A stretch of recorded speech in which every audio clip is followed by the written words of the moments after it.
Again, I keep saying good morning. Good morning from the West Coast. It's not the morning everywhere. It's 7:30 a.m. here in Seattle, and I'm very happy to be hosting and moderating this webinar, which is brought to you by the INEE Technology Task Team. This is a webinar focused on EdTech and emergencies, what the evidence shows us. And we have two presenters today who are going to talk to us about this new report published by Save the Children. Michelle Towson holds a PhD in International Development Studies from the University of Sussex and has been working in the fields of international development and humanitarian assistance for 12 years as both a researcher and a practitioner. She has worked in the areas of forced migration and migration, international education, education and emergencies, social protection, and human well-being. Luke Stannard is an education research consultant currently working on projects with the development and humanitarian education teams at Save the Children UK. He holds a master's in development studies from the IDS University of Sussex and is a qualified teacher and teacher training. And I apologize, I didn't introduce myself. My name is Negin Daya, and I'm a assistant professor at the University of Washington at the Information School. I will just take us through a few logistical points about the webinar, which you should be able to follow on the slides that you're seeing on the WebEx screen. Please do mute your microphone to minimize the background noise while the presenters are talking and while others are talking. You can also turn off your video unless you're presenting, just to ensure that your connection stays strong and things don't get clogged up. You can adjust your audio settings under the audio menu. You can post your questions in the WebEx chat area at any time. So on the right-hand lower part of the WebEx screen, you'll see a chat function there. And I will try to get to your questions in the Q&A session at the end of the presentation. The session will be recorded, so please just do know that.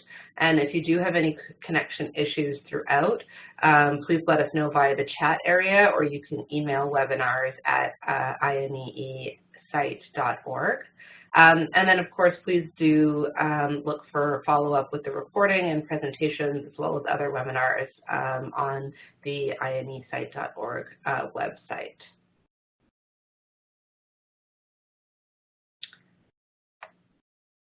All right, so I think with that, we are ready to turn things over to our presenters, Michelle and Luke.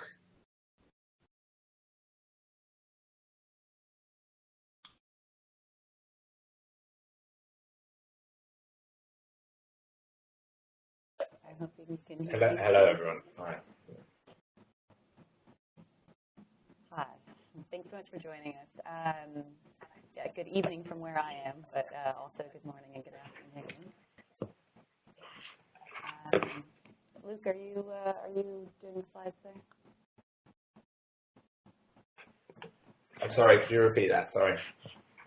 Oh, that's me. Am I in charge of the slides, or are you? Technical difficulty. Oh, the slides, yes. The slides are me. This is what. Right, here we go. Sorry about that. Excellent. All right, so let's go ahead and get started. As Negin said, my name is Michelle Towson, and Luke and I have worked on this report titled EdTech for Learning in Emergencies and Displaced Settings, a rigorous review and narrative synthesis.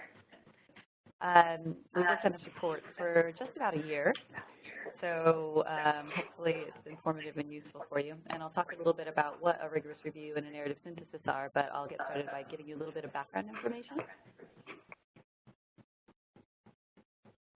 Slide. Great.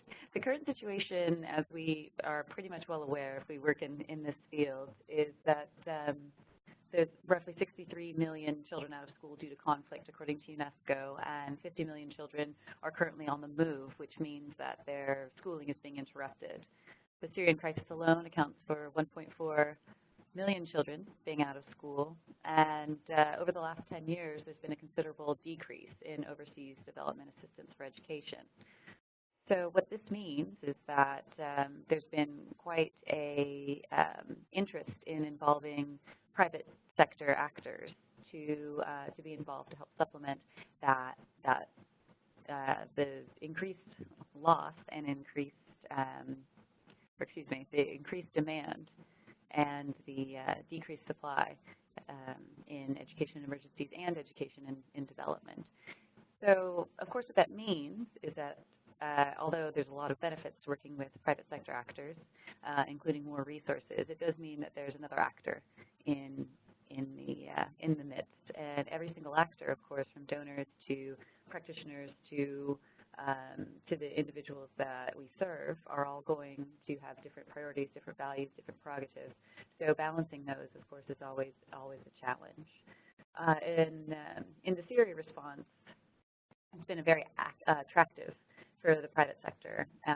There's been a lot of tech companies and tech creators that have been attracted due to because a lot of the refugees, of course, are in Turkey, Lebanon, and Jordan, which are developed countries that are well connected infrastructurally.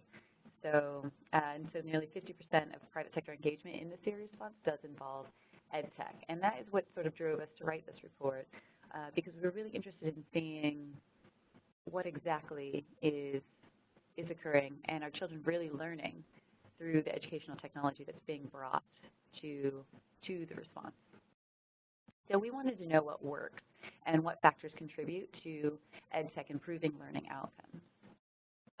So we considered evidence across a broad range of locations, school-based, informal centers, home-based, and we wanted to look at a range of technology types. Even though tablets and apps are probably the most currently used, we wanted to see what works best. Was it television? Is it interactive radio? One-to-one computing? So we looked into a lot of varying different types of research.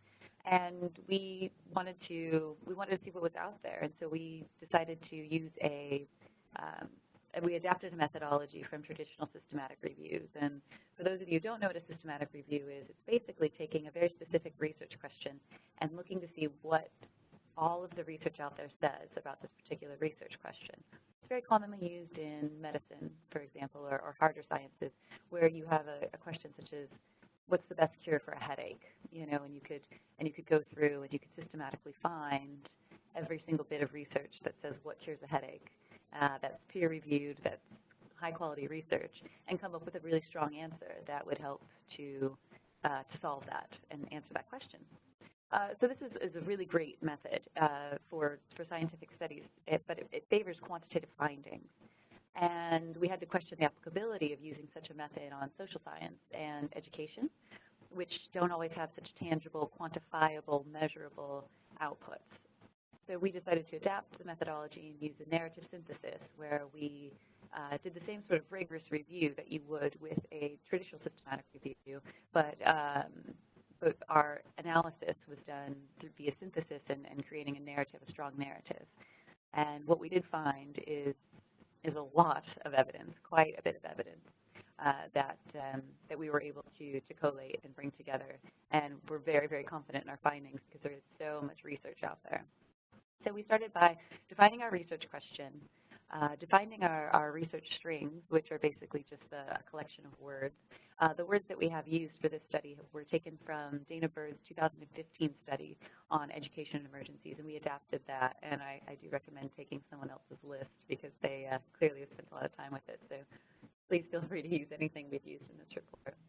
But we use Boolean searches. You can look that up if you don't know what it is. And we refined and revised and refined and revised some more until we found the right combination of words that brought us what we needed to find.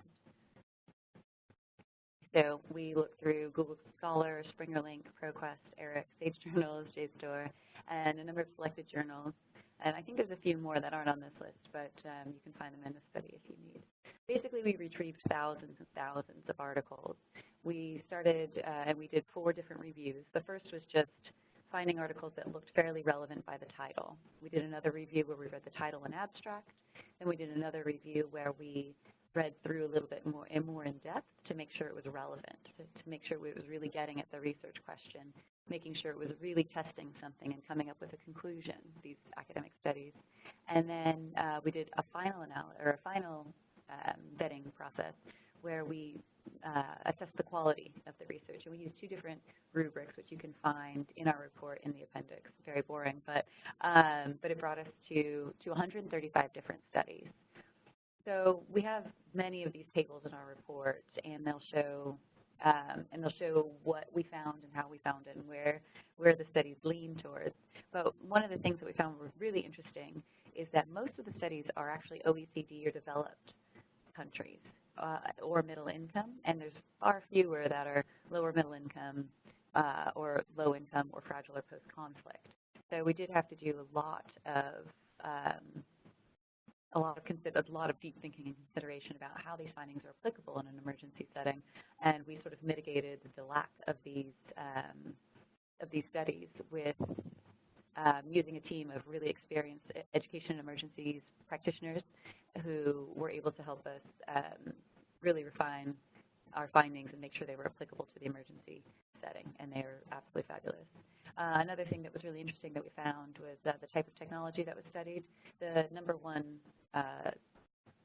type of technology used in these studies, or reviewed or evidenced in these studies, were one-to-one computers. And and Luke has pointed this out a few times, and it's quite interesting because it takes a long time to implement a program, to evaluate it, to measure it, to see what the outcomes are. So in 5 years' time, we were discussing how basically it's going to be apps and tablets will be the number one examined at this point. But right now we had one-to-one computing as the number one. So I'll just leave you with our research question, which is, how can the utilization of EdTech at home or at school for teaching and learning best facilitate the learning process of children in crisis-affected settings? And we came up with about 20 findings that, again, we're very confident in. There's a few that maybe we think could use some further investigation, but for the most part, there's a whole heap of evidence, and I'll let Luke discuss those findings with you.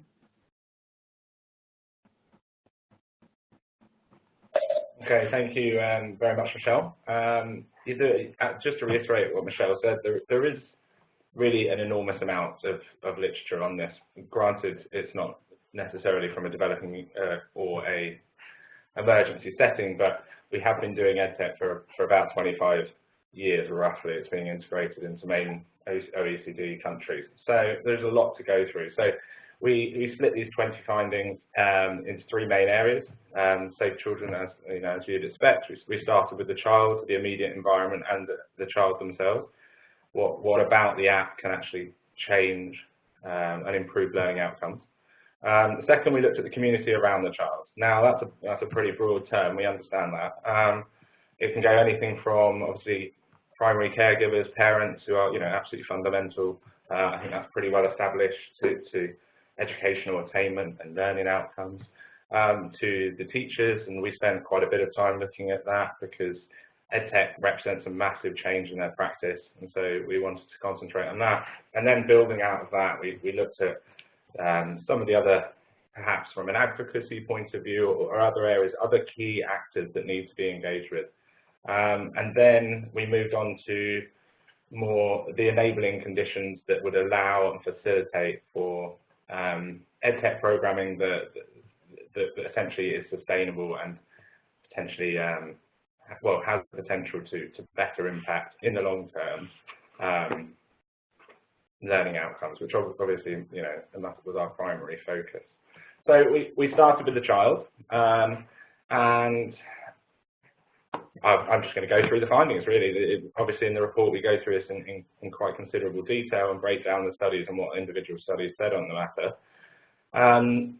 Learning outcomes, this is not massively new, but can be controversial. But the provision of hardware doesn't do it. It's not enough to improve learning outcomes just by putting a tablet or an app and so forth in the hands of young people. They need more than that, and so that really sort of bleeds into the second point, which, when we say pedagogical structure, what I mean is how the app works. What does it encourage the child to do, and how does it do that? How does it encourage them if they make a mistake? How does it encourage the child to learn? And that is something that increasingly there is focus in the literature on the importance of that. That's something that we found there's a lot of evidence behind it. You need to engage with the structure of the app or the program itself.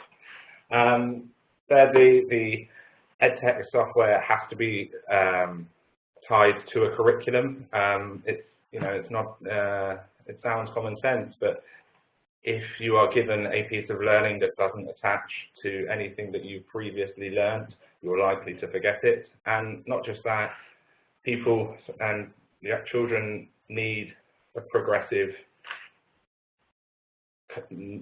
curriculum of education so that their learning can be reinforced and built on, and then there's lots of other psychosocial importances of that and so forth, and I don't think that needs to be discussed here.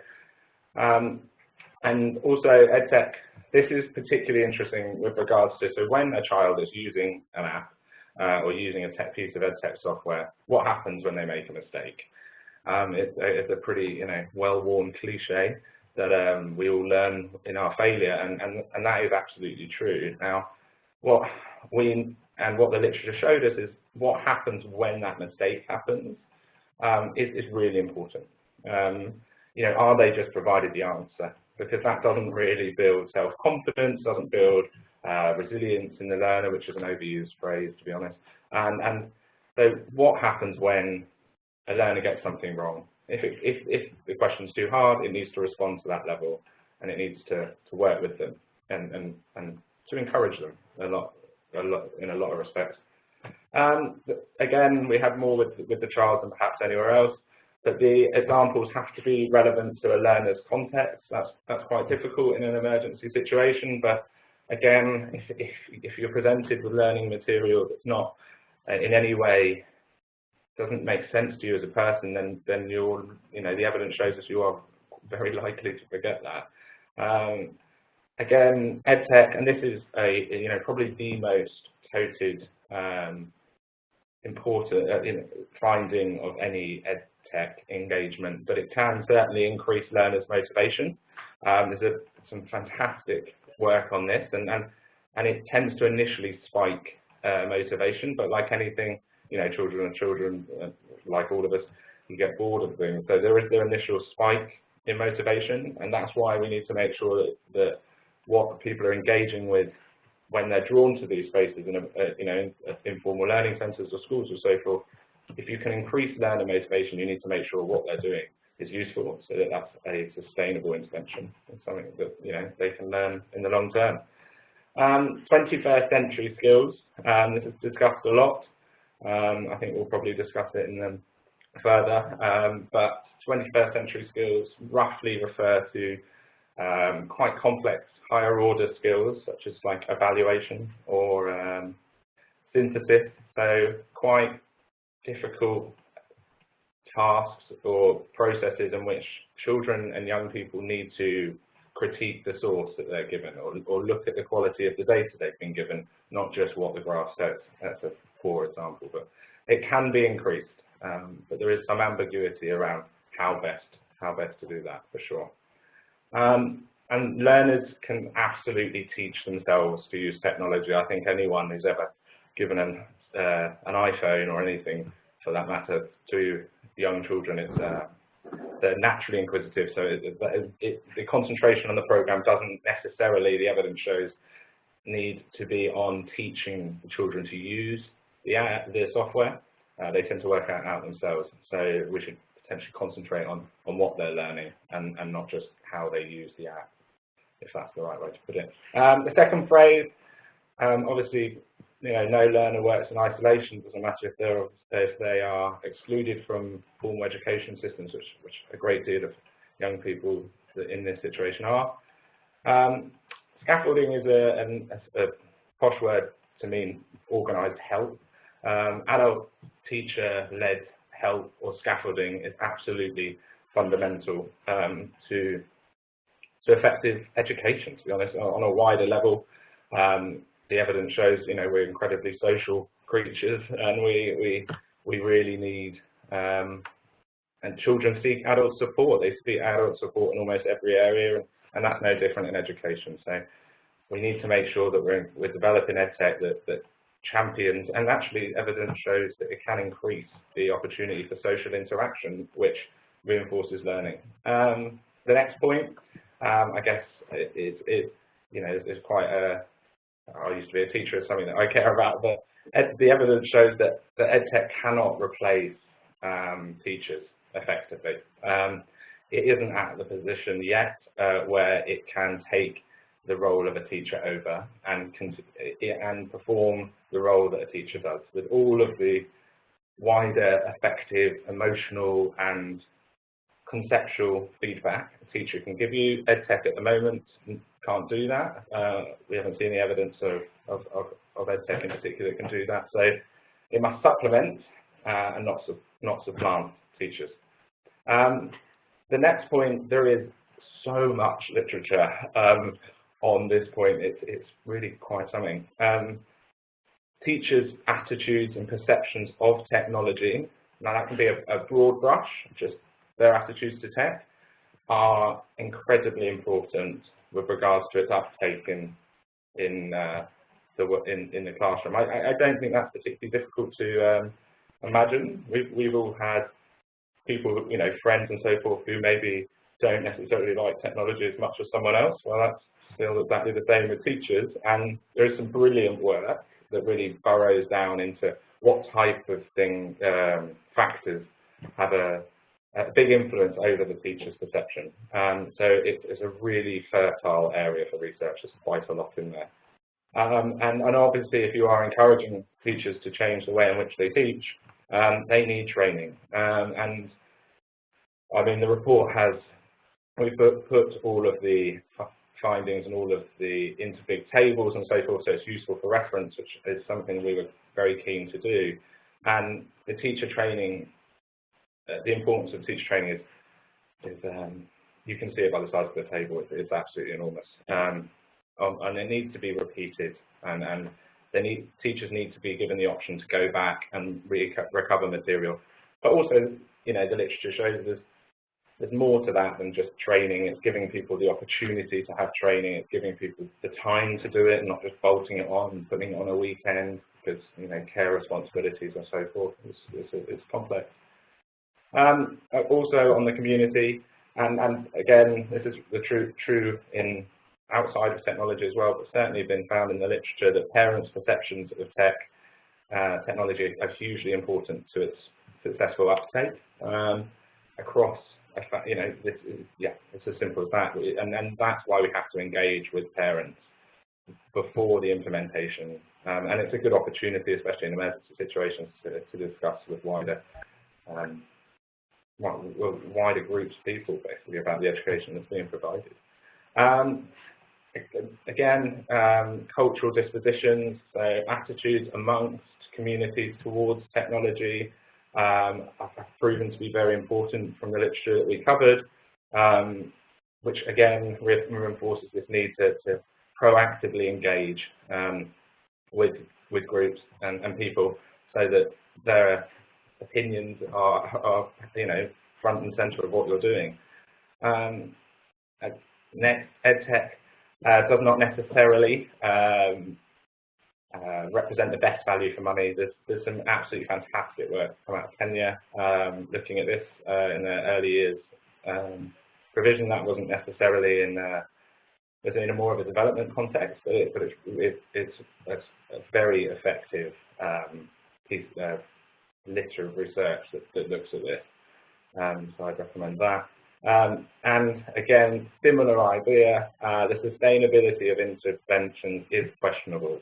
There's a lot of discussion of technology graveyards where unsustainable interventions have occurred and there hasn't been enough money or there hasn't been the right industry within the location to maintain the hardware after it breaks.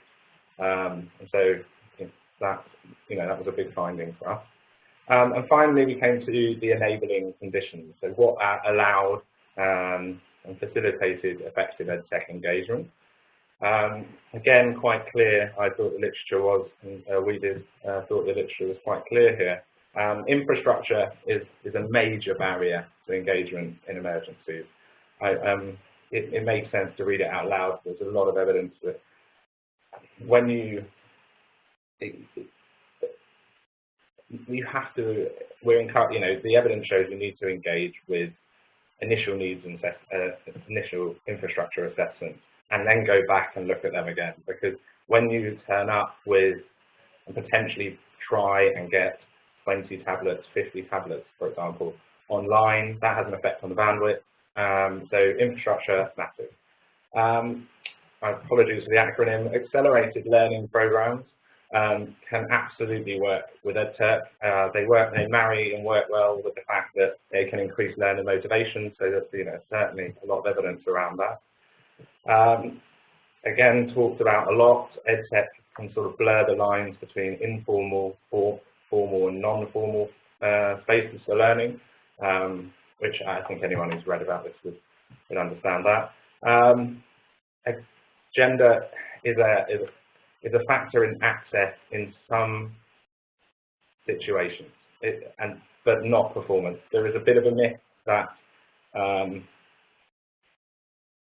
boys are better than girls with technology, and that wasn't borne out in any of the evidence that Michelle and I and the team had a look through. And the wider well-being must be. The well-being literature is developing, but the well-being must be considered when we're designing or looking to implement educational technology.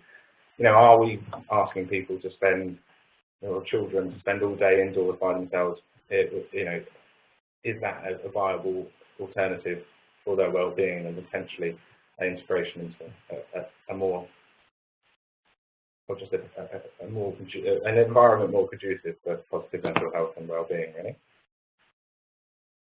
Okay, so I think I'm going to pass back to Michelle. If you'd like any more information or access to the report is online, but if any of those, please don't hesitate to get in touch with Michelle or I or both of us. Thank you very much.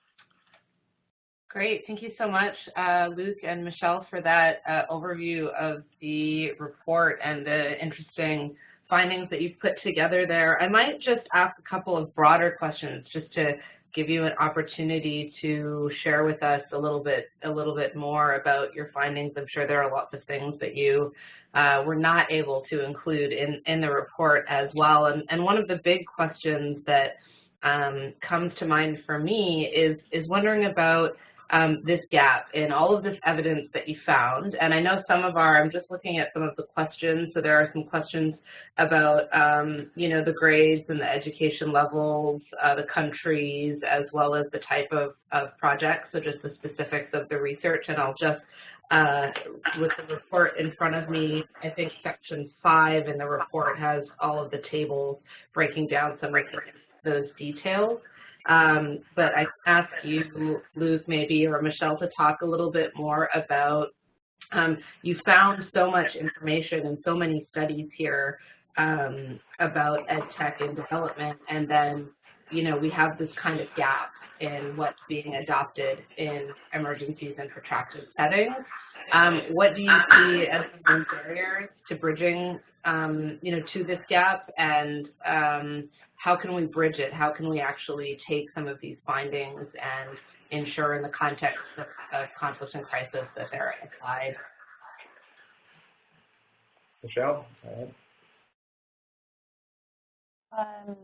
I think, this is something that, and Luke and I have spent so much time on this and thought about it and have asked ourselves a lot of these questions. And I think what our findings show, and I don't think a lot of people like this answer, is that I don't think technology is for an early onset emergency unless you've been in that emergency before, unless you've had experience in that context before, and you have the tools ready to go. Otherwise, it takes some time to figure out what's best, to do some research and figure out what curriculum's needed, what tools are needed, and where are the children at. And it does take some time, and it can't be something that's rushed. Yeah, absolutely reiterate that. Just because you don't start with EdTech doesn't mean you can't move towards it. And I think that sometimes it's argued that unless you start, the only way, it's not a panacea. And I think people are starting to realise that. I think that's some of the work that Megan, you've done, and the wider community, it's not viewed as perhaps the panacea that it was, say, 10 years ago or 5 years ago. So I think we're making progress in that regard. Great, and I want to you can also talk a little bit more about, the benefits of education technologies for some of those additionally marginalized communities in these contexts, such as for girls and young women, as well as for people with disabilities, both of which I know you touch on in more depth in the report, but perhaps you can share your thoughts on, what you think the benefits are of using EdTech and maybe what you found in your research with regards to gender and disability. Sure, I think this is something that I found very, very interesting in this study, is that technology can actually be used to further exacerbate inequalities in certain societies. And this is something that I think we have to be extremely careful about when implementing educational technology in emergency settings or protracted displacement settings, because the barriers to access are extremely integrated in society, in politics, in economics, in society and culture. And so we have to be extremely careful when we implement these programs. But if we are careful, they really can assist children in a lot of ways, especially young girls who might be behind because they have more school or they have more housework, or it's not safe for them to be out at certain hours, and who are missing out on a chance to have an education. There are some opportunities to bring girls more into the picture.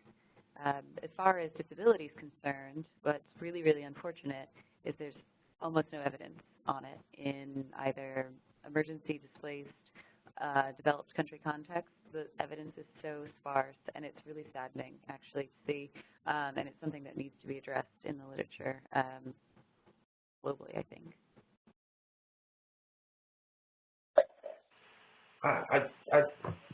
I just wanted to add, actually, on the disability side of things, we actually only found 1 or 2 studies out of 130 studies that address disability directly, or even indirectly for that. I think there are some really positive things, though, with regards, that I mentioned it when I was going through the findings, but there are some myths about EdTech and technology use and boys being better than girls at technology, and that just doesn't bear out in the evidence. And that's positive that we can use evidence to reinforce and to make the case that there isn't a lot of evidence that is gendered with regards to use and ability to work with technology. So in that respect, I think there's some positives in the engagement with the list.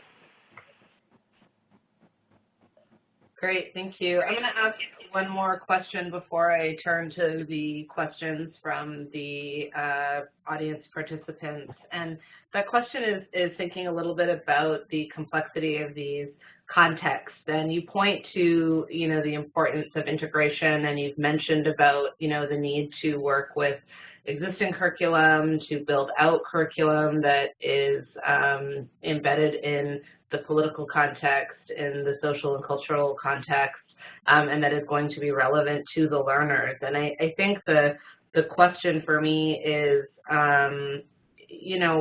who should be a part of this conversation? So if we try to sort of operationalize some of these ideas as, people who are potentially tech developers or aid agencies, large or small, who are trying to initiate a program, how do we actually think about an integrated and a context-based approach to EdTech initiatives in emergencies?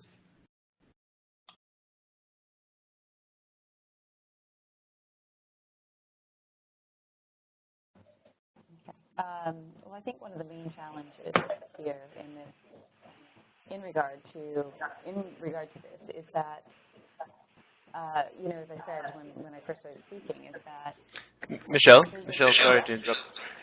Could you speak a little closer into your mic? It's very quiet. Thank you. Sorry, I'll shout.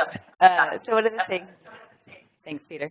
So one of the things that I mentioned when I first started speaking was that there are, each actor that comes into this situation, it comes into aid, no matter if it's cash transfers, no matter if it's education, no matter if it's health, they're going to have different agenda, different priorities, different prerogatives.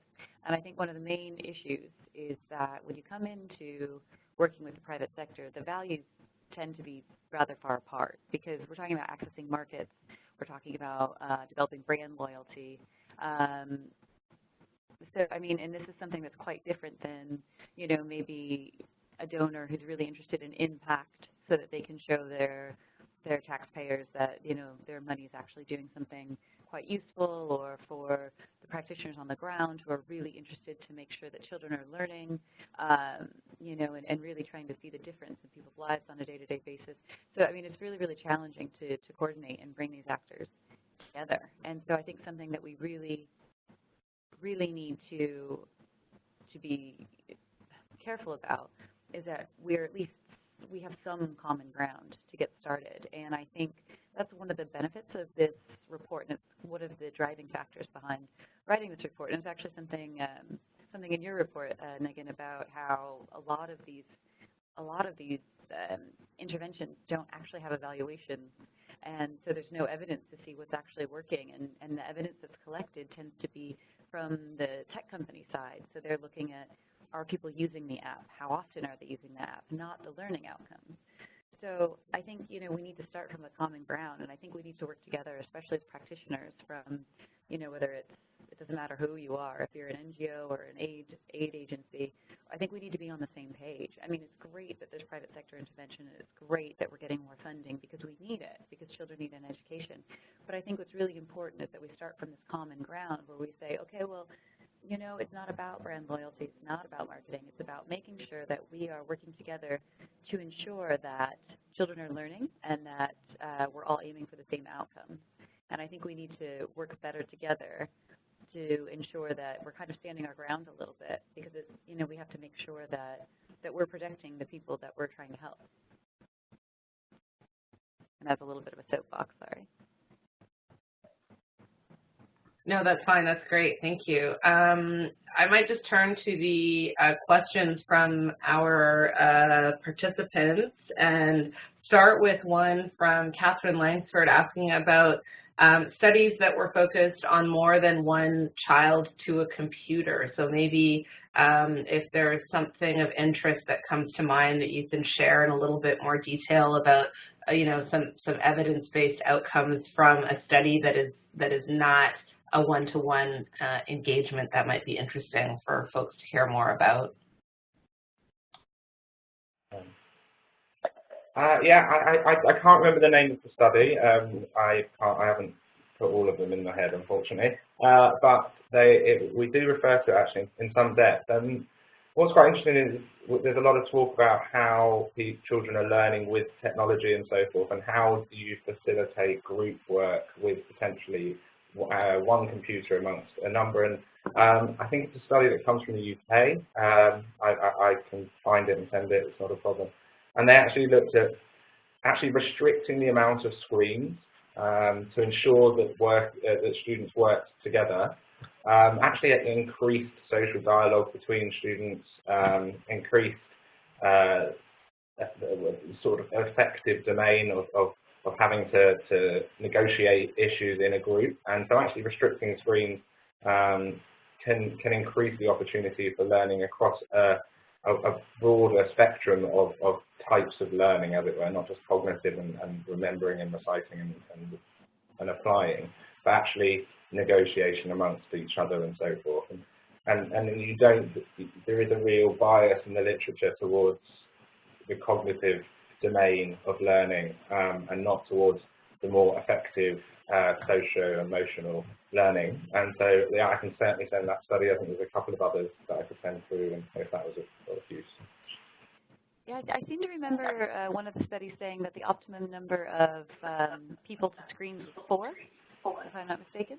And I thought it was really interesting because it does show that children, when they collaborate together more, they actually learn more and learn better. So it's really interesting, I thought. Great, and maybe building on that question, there's another question from Jane Mann asking about indication of best areas to use EdTech. So, you know, from your full survey, did you come away feeling as though, oh, you know what, this is really, you know, the best application of EdTech with the strongest kind of outcomes? Luke, please talk about radio. I know it's your favorite thing. Michelle's referring to, I quite like interactive radio because I, for a number of reasons, I think that the infrastructure is usually there. It's you know, radio's been around for a very long time. The USA has done some absolutely fantastic stuff and some really robust evaluations, in my opinion, of their interactive radio programs in South Sudan and or Somalia, I'm not sure. They did it over a really long time. They worked.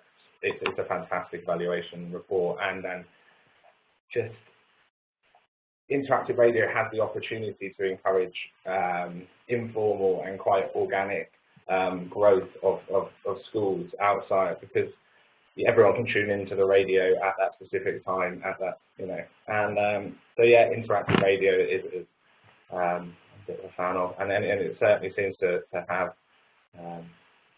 long-term impacts and so forth. I think it's certainly worth looking at. USA, as I said, they've done some brilliant work on it.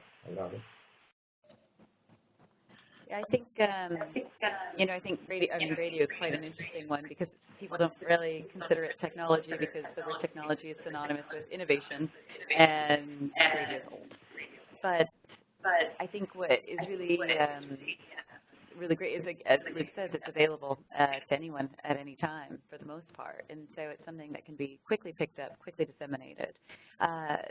You know, and I think some other things are a bit, you know, you know, our research has shown, and I mean, well, other people's research has shown, and we synthesized and put together in a fancy report, is that, you know, it takes a long time.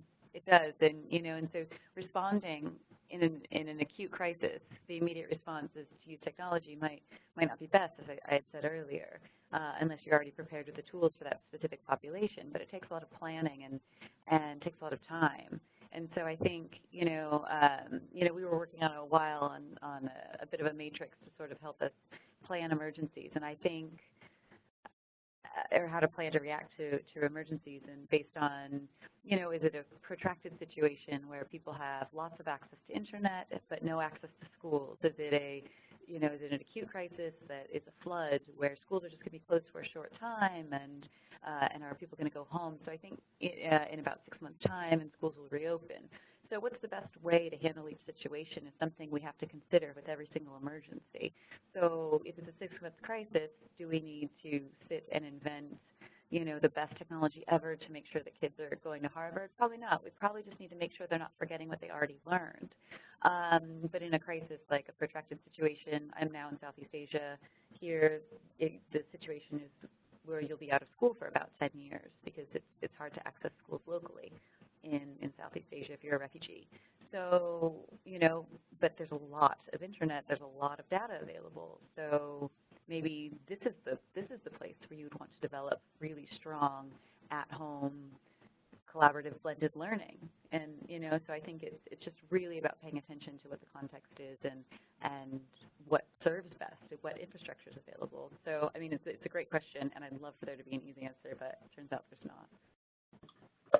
Yeah, great. Thank you. And thank you for bringing radio up again. I also am a big advocate and fan of the ongoing importance of radio. There's another question that we talked a little bit about, but I think I'll circle back to it anyways here from Victoria Rosbert about the generalization of findings from development settings to post, fragile or conflict or post-conflict settings. So maybe you can just talk again about how you have, where do you think that there are, problems in making those applications and generalizations of, findings from development to these other kinds of contexts, or not, because I think there's also a conversation there about how we make these distinctions between a development setting and a, emergency setting or a conflict setting. So I'm wondering if you could just talk about that a little bit more.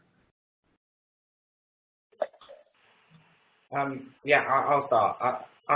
It is a massive question, and one of those, it's sort of a PhD in the answer, isn't it, really? I don't know. But well, there's certainly something, you know, I feel that there's a tendency in emergencies to say, right, we haven't got enough research that's been based in an emergency situation. And coupled with the need for quite immediate response, people tend to push the research to one side and say it's not massively applicable.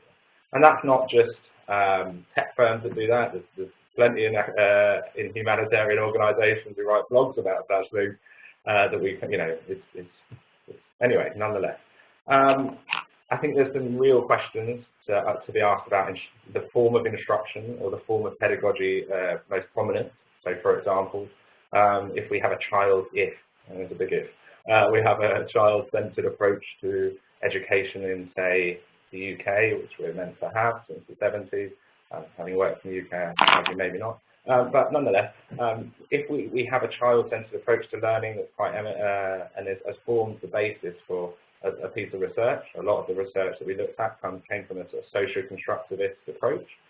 How applicable is it in a country that's usually taught from the teacher being in front in quite a direct instruction manner?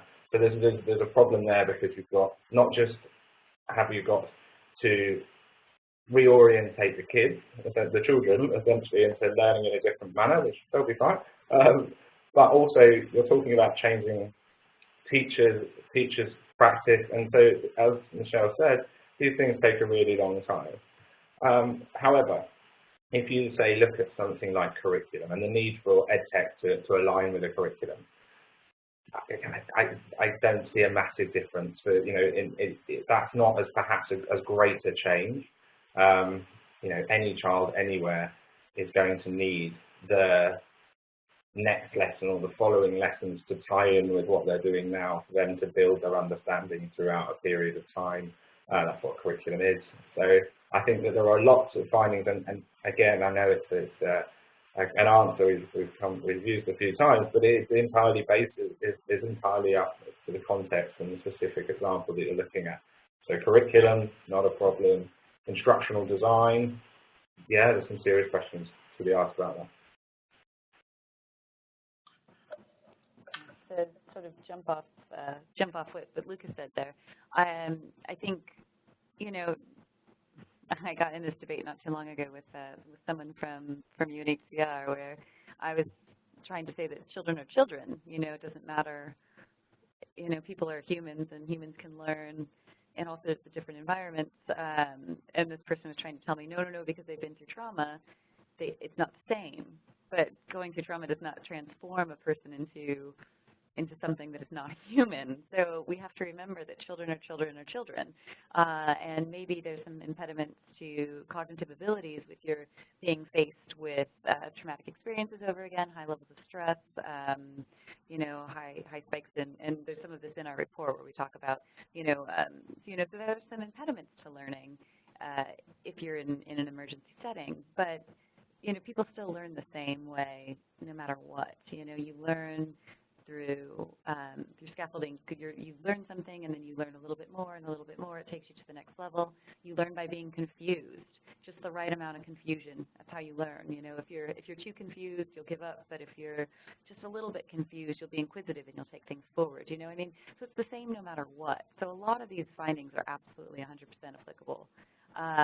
You know, as Luke said, there's certain things that just absolutely matter, where there's probably other things that we need a lot more information about. Like an absurd amount more, and there's nothing on it, you know, because there's, you know, this area's been neglected so far. So, I mean, that's starting to change, and War Child's doing a fabulous program right now in Jordan, and they're collecting a heap of data. It's great. But, you know, I think it's something that we need to work on. And I think, you know, we mentioned well-being of the child, for example. You know, we don't know, you know, because we can't put a child in a room and force them to play on a screen for 8 hours, because that is inhumane. We can't know at what point, you know, too much screen time is dangerous, and what the major problems are. So, and this is something that we really need to be cognizant of, and we really need to find a way to investigate so that we can have the right recommendations about the right ways to intervene in an emergency setting where children might not be able to go to school. So, these are things that do matter and we don't have the data on right now. Great, thank you. I think that actually leads into maybe another question from one of the participants, Steve Luke, who's asking about the focus of the study. So the question is, did the review focus only on ICT to support teaching and learning interventions, which I know that it did, but I think the rest of the question begs a little bit more information from you around the role of ICT in communication, planning, collaboration, mobilizing, right, for education, for teacher training and so forth. So I imagine as you narrowed your scope, you also encountered other things. So perhaps you can talk about that broader scope and then how you came to your focus for the report. Well, I think for me personally, when I was sort of designing the research and was coming across what I thought were things that were a big concern, and part of this that was driving me was the ethical considerations of sort of throwing technology at children and are they actually learning. But one of the things that I did seem to come across in my review of literature to start with, and Luke, I'd love for you to hear your perspective, but a lot of the things that we were finding is it's pretty positive. If you give a very well-developed, simple tool to teachers who are overwhelmed, they can pick it up and they can use it quite quickly to help them organize their classrooms. There's a lot of information on using technology to help teachers support one another. So whether it be moral support for a new teacher who's just not quite sure, or sharing strategies or whatnot, it seems to be really, really positive to use technology in that sense. So that didn't seem to be something that was really to be such a big gap. So I might not be, my intuition might not be 100% accurate, but that's kind of how I interpreted what I'd come across. Luke, did you have any thoughts?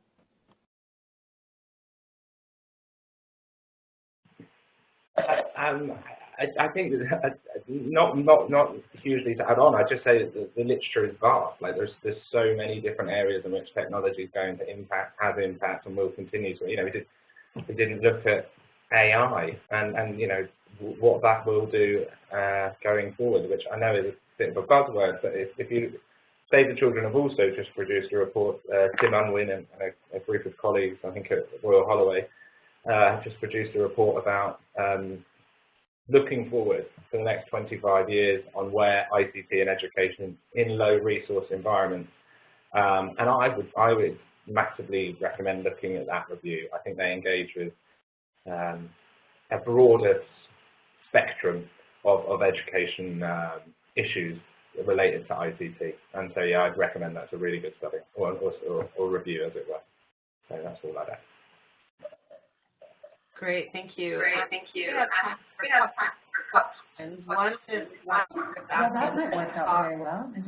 A little bit more about the use of EdTech in ALP, yeah. Which I know and then we'd be coming back down to Kampala for the NORAD workshop. I think someone's microphone is not muted, so we're hearing a bit of background noise.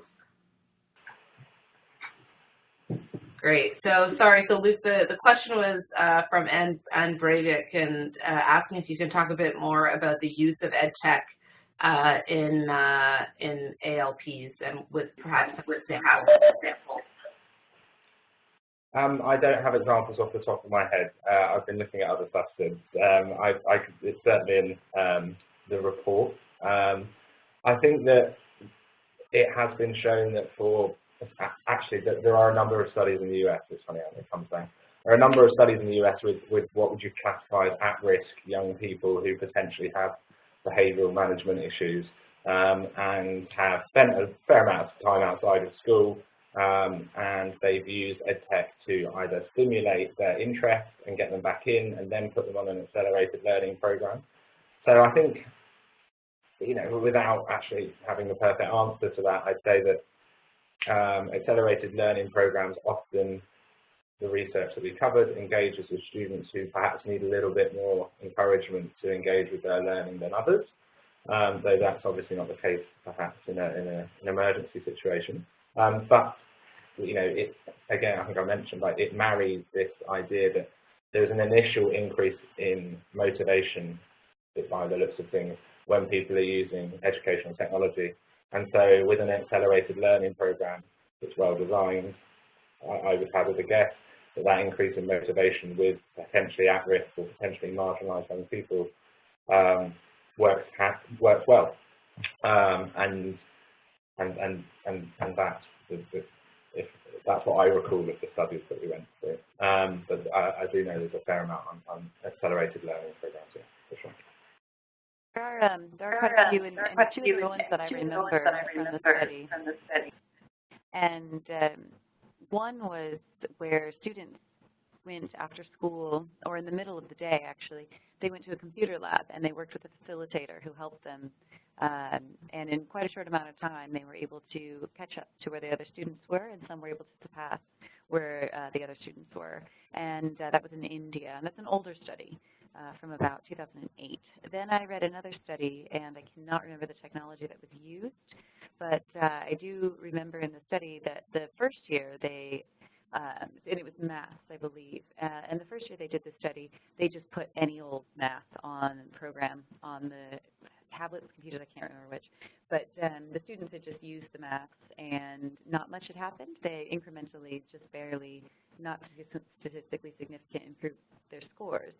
But then the next year they changed the software that they were using and applied something that was very closely aligned to the curriculum that had been designed by a local NGO. And at the end of the second year, the students had increased their levels, their learning outcomes to, again, to the degree where they were either at the same level of the students, the average students, or had surpassed. So, but again, what was really important in both studies is that they were both, they were facilitated, the children weren't left on their own, and two, they were highly aligned with the curriculum. Quite useful. Great, thank you. I think I'm going to try to squeeze in one last final question these couple of minutes from Jen Budden, who asks a good question about whether or not you've come across research that talks about the negative effects of technology. So she sort of alludes to issues around neurological impacts of screen time and asking about your notions of well-being, but I think the question generally around negative effects would be very interesting to hear from you about. I think Michelle, with her the background in well-being, is the one to answer this one. Yeah, I think there were a few studies, and I'm not sure. So, I mean, Luke and I are highly critical humans. So we spent a lot of time trying to make ourselves a little bit more tech positive than we tend to be. So we worked really hard on this together. It was a team effort. We tend to be, this is full transparency, highly critical of the idea that, you know, just give a kid something and they'll figure it out and they'll get better, you know. And so one of the things we were trying to do is not to focus too much on the negative aspects, because we thought we'd be biased enough as it was. But I did find a lot of conflicting data that says that actually children who use too much technology are not being challenged analytically, and it focuses too much on rote learning. There were some findings where children did not do any better. And again, this kind of starts out our report where we talk about just handing children hardware doesn't help at all. And you know, so a lot of these studies, what they showed is, you know, one laptop for every child, for example, we won't get too much into that, but it didn't go too well because the curriculum wasn't aligned and teachers weren't trained, and so basically you're just handing hardware to kids and you're expecting them to improve. But you know, what do children use that hardware for? Are they improving their skills at all, or are they using it to do things that aren't related to learning outcomes and aren't related to their education, that might not be developing skills that are quite useful in the world? So I think we have to be really, really careful about what we're handing our children, and we have to be really, really careful about, you know, how we intervene in emergencies, because, yeah, there's a lot of negatives out there, and there's, you know, if you look up, you know, again, if you look at one laptop for every child, there's a lot of negative findings there. There's a lot of negative findings in anything that's just not well developed. Great, thank you so much. Well, it's 8:30 in the Pacific Northwest here, and that I think means it's time for us to wrap up. Thank you so much for your time and for your report and your thoughts on this subject area. I think it's really an interesting read and will be really valuable to the community doing this work.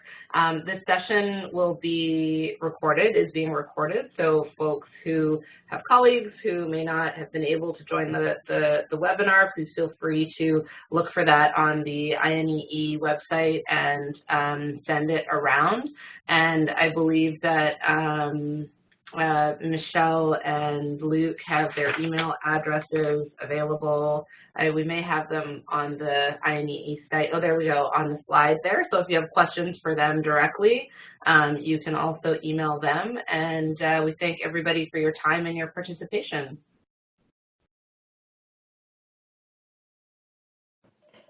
Thank you very much. Yeah.